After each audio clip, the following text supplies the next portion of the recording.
36 जिल्हे, 36 बातम्या. News G9 Maharashtra. उत्तर तुमच्या प्रश्नांची.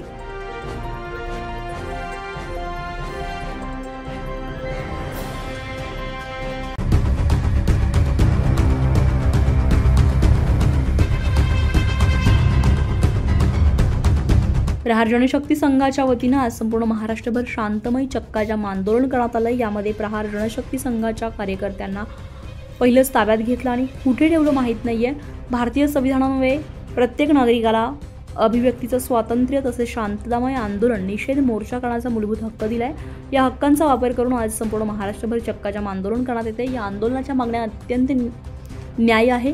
शेतकऱ्यांची संपूर्ण कर्जमाफी, शेतीमालाला हमीभाव, दिव्यांगांना योग्य मानधन, मेंढपाळ, मच्छीमार समाजाच्या समस्या यावर ठोस निर्णय. हे आंदोलन पूर्णतः शांततामय आणि लोकशाही मार्गाने सुरू असतानाही गौणखैरी येथे रजनीकांत अतकरी आणि त्यांच्या सहकाऱ्यांना उशिरा रात्री अटक करण्यात आली आहे. ही अटक बेकायदेशीर असून संविधानात दिलेल्या मूलभूत अधिकारांवर गदा आणणारी आहे. सरकार पोलिसी यंत्रणेच्या माध्यमातून आंदोलन बळजबरीने दडपण्याचा प्रयत्न करत आहे. हे लोकशाहीच्या तत्वांना धरून नाहीये. त्यामुळे श्री रविदादा मानव, सुप्रसिद्ध वक्ते यांनी आम्ही या दडपशाहीचा तीव्र निषेध करतो आणि सरकारनं आंदोलनकर्त्यांना अटक करून तात्काळ त्यांना सोडून द्यावं अशी मागणी केलेली आहे. काय झालं? काय नाही, साहेबांनी फक्त भेटायला बोलवलं 1-2 मिनिटासाठी. कशाला भेटायला बोलवलं? बजूचे कशाला कामं करतोय? नाही साहेबांना सांगा मग पुढचं आंदोलन तुमच्या पोलिसांच्या बाबतीत करतोय. काय धंदे चालू आहे मला माहित आहे.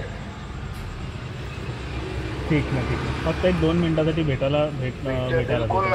बिलकुल नाही असले त्रास देऊ नका. मग मी इथलं आंदोलन सोडून तिथं येईन. मग साहेबांना सांगा. ठीक आहे. अरे करता 2 तासाचा चक्का जमा एवढं काय मनावर घेत आहे? चांगल्या ठिकाणी बदलीच भेटेल ना, दुसरं काय होणार आहे? जेव्हा पाहिलं तर लोकशाहीचा दाबाचा प्रयत्न करताय तुम्ही. लोकशाही मार्गाने आम्ही आंदोलन करून आलो. भाऊ रजनीकांत बोलताय, सकाळपासून भाऊ त्रास देऊ राहिले. मी हात सोडून बाहेर बसलोय तरी यानं क्राईम ब्रांचने पकडला इथं मला.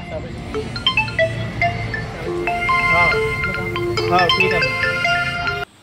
आज जो संपूर्ण महाराष्ट्रामध्ये चक्काजाम आंदोलन सुरू आहे, हा सगळा शेतकरी आज महाराष्ट्रातल्या रस्त्यावरती उतरलेला आपल्याला पाहायला मिळतो आहे.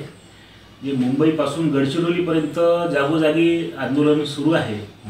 माननीय बच्चूभाऊ कडू यांच्या उपोषणाच्या नंतर या शेतकऱ्याच्या मागण्यांनी, अपंगांच्या मागण्यांनी, दिव्यांगांच्या मागण्यांनी एक वेग पकडलेला आपल्याला दिसून येतो. आणि आज चक्काजाम होणार यासाठी काल रात्री अर्ध्या रात्रीपासून संपूर्ण महाराष्ट्रामध्ये दडपशाहीचं धोरण स्वीकारत सरकारने पोलिसांच्या माध्यमातून दडपशाहीचा वापर करणं सुरू केलेलं आहे. गोंडखेरीमध्ये असतील, चंद्रपूरमध्ये असेल, गडचिरोलीच्या भागामध्ये असेल, रात्री बेरात्री कार्यकर्त्यांना उचलून नेण्यात आलेले आहे. भारतीय संविधानाने अनुच्छेद 19 नुसार अभिव्यक्ती स्वातंत्र्य दिलेलं आहे. आंदोलन मोर्चा करण्याचा स्वातंत्र्य दिलेलं आहे. त्याच्यामध्ये ते शांततेच्या मार्गाने असावे आणि कुठलीही शस्त्र हातामध्ये नसावे. याच पद्धतीनं शांततेच्याच मार्गाने आंदोलन चालू असताना गोंडखैरीचे आमचे रजनीकांत अतकरी असतील, त्यांच्यासह त्यांच्या कार्यकर्त्यांना कालपासून अटक करून ठेवलेलं आहे. अजूनही त्यांना सोडलेलं नाही आहे आणि त्यांना नेमकं कुठं ठेवलेलं आहे हे सुद्धा आतापर्यंत स्पष्ट झालेलं नाही आहे. तेव्हा या दडपशाहीचा आम्ही निषेध करतो. ही दडपशाही म्हणजे शासनाने दिलेलं, भारतीय संविधानाने दिलेलं अनुच्छेद 19चा अपमान आहे असं आम्हाला वाटते. या पद्धतीनं जर कायदा पाळण्याचं काम जर सरकारच्या तर्फे होत असेल तर या कायद्याचं संरक्षण कोणी करावं हा प्रश्न आता खऱ्या अर्थानं उपस्थित झाला. न्यूज G9 महाराष्ट्रासाठी नंदकिशोर मते, दिवसा.